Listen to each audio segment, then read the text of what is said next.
Alors, on va mapper cet objet. Donc on sélectionne son polygone, on se met en mode élément. Ça, on va mapper cette partie-là de la pièce. Donc on prend le modificateur Unwrap UVW. Ici, je vous conseille de vous faire un petit bouton, parce que vous allez souvent vous en servir. Donc on clique sur Edit et on a notre maillage qui apparaît. Donc moi il a cette tête là parce que je l'ai mis dans cette tête là, ce qu'il était déjà fait. Donc pour le tuto je l'ai déformé grossièrement pour vous montrer les petites astuces qu'il y a avec ce modificateur. Donc vous mettez en mode élément, donc ici, et vous mettez en select élément.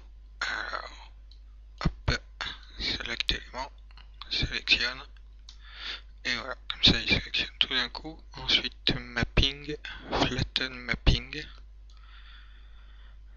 Donc on voit l'espacement dans lequel il va mettre les pièces, donc 0,1.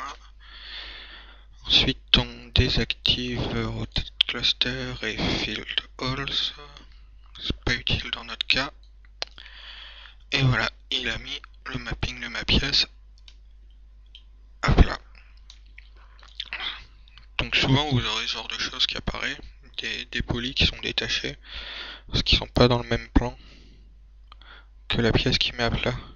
Vous voyez, c'est les bords avant du capot qui sont légèrement incurvés. Donc, vu qu'ils sont pas dans le même plan, ils les met pas ensemble. Donc vous allez les recoller. Donc là, il souligne en bleu l'arête qui va avec votre pièce. Donc vous mettez en mode point, désélectionnez les éléments. Donc vous savez que cette pièce là va de ce côté. Alors par contre, apparemment elles sont inversées. Ces deux points devraient être de ce côté normalement. Pour en être sûr, vous sélectionnez par exemple celui-là.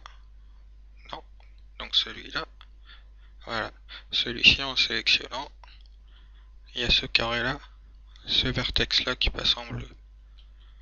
Si on sélectionne celui-ci, celui-là qui va passer en bleu. Et donc si on prend celui-ci, on a celui-là qui passe en bleu. Donc en fait cette ligne là doit aller ici. Donc on sélectionne notre objet, on le tourne, donc quelque chose comme ça. Ouais. Et on vient coller notre maillage au principal. Donc hop, hop là. Et ensuite on vient souder nos points ensemble. Donc on sélectionne les points qu'on veut souder, un clic droit, Weld Selected.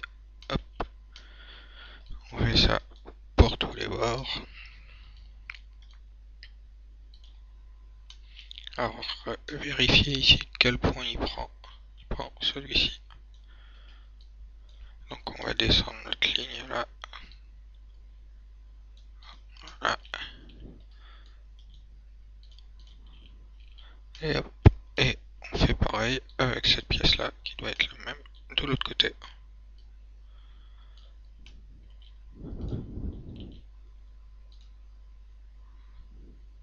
Donc on cherche où est-ce que va ce point, il va ici.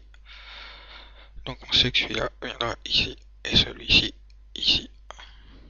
Donc on fait la même manipulation. Vous pouvez également le faire pivoter en vous servant des poignées.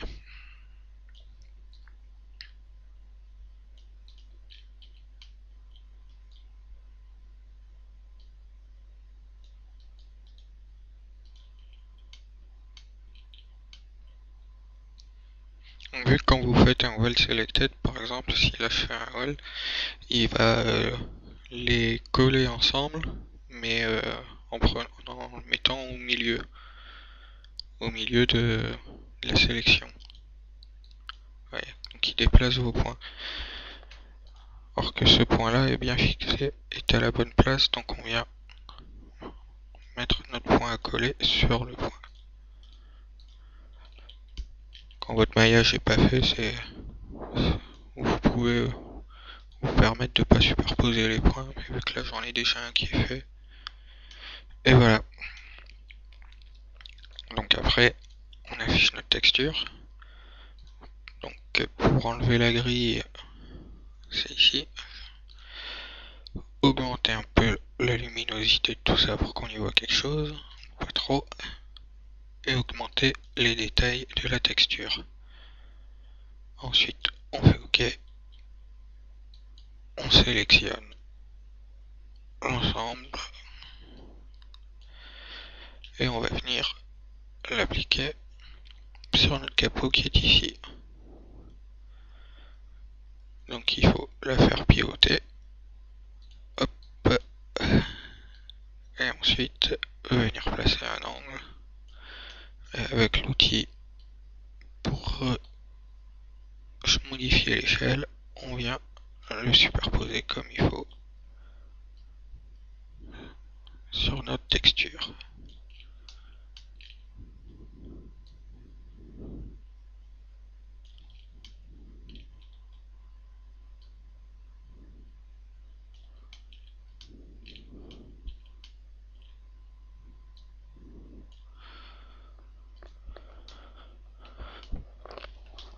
Et maintenant, un petit coup de F9 pour faire le rendu. Non, en fait, moi je ne peux pas faire F9 parce que c'est pour le rendu. Donc là, on peut constater déjà que cette partie-là est pas dans le bon sens. Et en plus que celle-là doit être plus avancée vers l'avant du capot. Donc on se remet dans notre vue, là, et on voit donc que ces parties-là doivent remonter. À peu de choses près.